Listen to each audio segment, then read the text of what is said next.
আসসালামু আলাইকুম। আমি কিভাবে চিতল মাছের কোফতা রান্না করি সেটার একটা রেসিপি আজকে আপনাদের সাথে শেয়ার করব এবং সঙ্গে বাজার থেকে আপনারা কিমার প্যাকেট না কিনে কিভাবে ঘরে পরিষ্কার করবেন সেটার একটা পদ্ধতি দেখিয়ে দেব।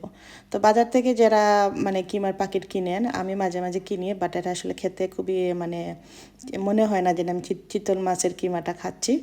তো অনেকেই খেতে চান কিন্তু কীভাবে পরিষ্কার করবেন সেটার ভয়ে খান না। আমার খুবই ফেভারেট একটা চিতল মাছের কিমা বলেন এবং কুফতা কারি আমার খুবই ফেভারেট। তো আমি এইভাবে পরিষ্কার করি। আচ্ছা আপনাদেরকে দেখাচ্ছি আমি কিভাবে পরিষ্কার করি।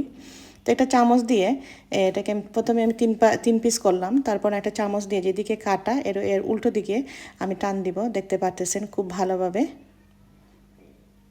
মাংসগুলো খুলে আসতেছে। যখন মাংসগুলো খুলে আসবে মাঝে মাঝে কিন্তু কাটাও চলে আসে, তো খুব কেয়ারফুলি এগুলা দেখতে হবে।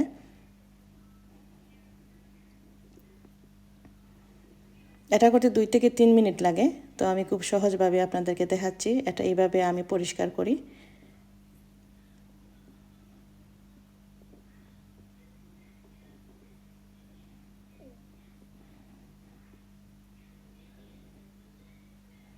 তো হয়ে গেল আমার কিমাগুলো বের করে নেওয়া। তো এটা ছিল আমার এক পিসের। এখন আমি দেখাবো আমার সবগুলা। এখানে 3 পিসের আছে এবং এইভাবে দেখেন আমি কিভাবে ক্লিন করছি। খুব সোজা, আপনারা ট্রাই করবেন, 2-3 মিনিটই হয়ে যায়। এখন আমি দেখাবো কিভাবে আমি আমার স্পেশাল এই কোফতা কারিটা রান্না করলাম। তো প্রথমে আমি কিমার মধ্যে পেঁয়াজ কাটা, ধনে পাতা, আদা একটু কম দিছি, রসুন একটু ডাবল দিছি, কাঁচামরিচ কাঁচামরিচ এবং জিরে, ধনে পাতা, ধনে গুঁড়া, লবণ, মরিচ এবং হলুদের গুঁড়া দিয়ে ভালো করে মাখিয়ে যেভাবে আমরা কাবাব বানাই সেভাবে আমি করে নেব। তো এখন আমি একটা তেলে 2 সাইড ভালো করে ভেজে নেব। যেহেতু আমি এটা দিয়ে রান্না করব এই জন্য একদম ব্রাউন করে ভাজবো না, জাস্ট 2 সাইড হয়ে গেলেই আমি নামিয়ে নেব। আমার কিছু চিতল মাছের পিসও আছে, তো আমি এগুলাকেও আমি একটু হলুদ মরিচ লবণ দিয়ে একটু ভেজে নিয়েছি। তো যেহেতু আমি পিসগুলো লম্বা লম্বা এই জন্য আমি একটা বড় একটা ফান নিয়েছি স্কোয়ার সাইজ। সেখানে আমি আধা চামচ আদা এবং 1 চামচ রসুন দিয়ে প্রথমে আমি ভেজে নেব। তারপর আমি কাটা পেঁয়াজ দিয়ে দেব। কাটা পেঁয়াজ দেওয়ার পর এটাকে আমি ভালো করে ভাজবো যতক্ষণ না একদম ব্রাউন হয়ে যায়। তারপর এখানে আমি একটা বাটা পেঁয়াজ দিয়ে দিলাম।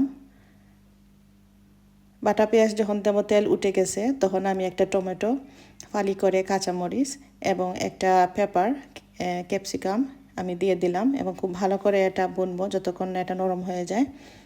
তারপর আমি একটা বউলে আমি কীভাবে মশলাগুলো আমি করি আপনাকে দেখাচ্ছি। আমি এখানে একটু মরিচটা একটু বেশি দিছি, 2 চামচ মরিচের গুঁড়া এবং 1 চামচ হলুদের গুঁড়া, 1 চামচ জিরা এবং 1 চামচ ধনে গুঁড়া দিয়ে একটু পানি দিয়ে একটা পেস্ট বানিয়ে নিলাম। যখন দেখলাম মশলাগুলো হয়ে গেছে তখন পেস্টটা আমি মশলার মধ্যে দিয়ে দিলাম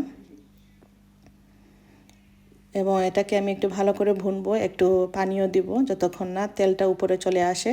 যখন দেখবো তেলটা চলে আসছে উপরে তখন আমি আমার মাছ এবং কোফতাগুলা দিয়ে দেব।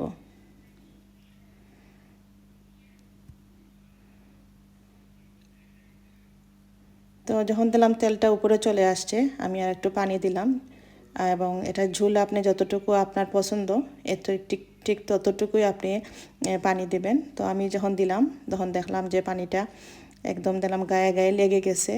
তো আমার কোফতাটা হয়ে গেছে, আমি ধনেপাতা দিয়ে নামিয়ে নিলাম। তো হয়ে গেল আমার কোফতা কারি। এবং আরেকটা রেসিপি আছে আলু দিয়ে কোফতা, আপনারা চাইলে ওটাও দেখে নিতে পারেন। এই দুইটা কোফতার মধ্যে এই দুইটা হচ্ছে আমার খুবই ফেভারিট, আমি খুবই পছন্দ করি। তো এই জন্য আপনাদের সঙ্গে শেয়ার করলাম। ভালো থাকবেন, সুস্থ থাকবেন, আল্লাহ হাফিজ।